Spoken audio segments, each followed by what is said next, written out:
জানেন তো, কিছু মানুষ বরাবর যুগ যুগ ধরে এটাই বিশ্বাস করে যে আপনার টাকা এবং আপনার গেট আপটাই আপনাকে যথার্থ সম্মান দিচ্ছে এবং কিছু মানুষের কাছে ভালোবাসা দিচ্ছে, না হলে আপনি সেটা পেতেন না। আসলে সেই সমস্ত মানুষেরা যারা আপনাকে নিয়ে এটা ভাবছে, তাদের জীবনে কিন্তু আসলে এই টাকা আর গেট আপটাই জীবনের সারমর্ম। তাদের কাছে আভ্যন্তরীণ শিক্ষা বা সততা কতটা মানুষের মধ্যে রয়েছে সেটা কোনো ভ্যালু করে না।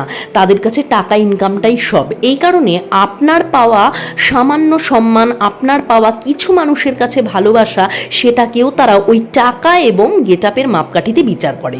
আসলে একটা কথা মনে রাখবেন, টাকা এবং গেট আপটা আপনাকে সম্মান দেবে, কিন্তু সেটা সাময়িক সময়ের জন্য। কিন্তু আপনার ভেতরকার আভ্যন্তরীণ শিক্ষা, আপনার সততা, সেটা যখন মানুষ জানতে পারবে, তখন যে সম্মানটা এবং ভালোবাসাটা আপনি কিছু মানুষের কাছে পাবেন, সেটা কিন্তু চিরস্থায়ী থাকবে। আর এই আপনার ভেতরকার শিক্ষা এবং সততাটাকে সামান্য কিছু মানুষই বুঝতে পারবে, এবং ওই কারণে ওই সামান্য কিছু মানুষের কাছ থেকেই আপনি ভালোবাসা পাবেন, কিন্তু সেটা পিওর। কিন্তু কিছু মানুষের কাছে কিন্তু সেইটাও পিওর বলে মনে হবে না, কারণ তাদের কাছে জীবন দর্শনটাই আলাদা। তারা জীবনটাকে ওই সংকীর্ণতার গণ্ডিতেই মেপেছে।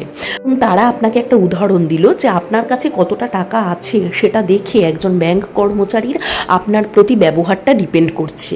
কিন্তু এরকম অনেক উদাহরণ আছে যেখানে একজন ব্যাংকে কর্মরত বা সেরকম পোস্টে কর্মরত মানুষকেও মানুষের কাছে অপমানিত হতে হয়েছে, কিন্তু তারপরেও তার শিক্ষা, তার আচার আচরণ, এই সমস্ত কিছু জানার পর সেই সমস্ত মানুষেরা সেই ব্যক্তিকে যথার্থ সম্মান দিয়েছে। এই টাকা এবং গেট আপটা সকল মানুষের কাছে সমান ভ্যালু রাখে না, তাদের কাছে শিক্ষাটাই হচ্ছে সব থেকে বড় সম্পদ।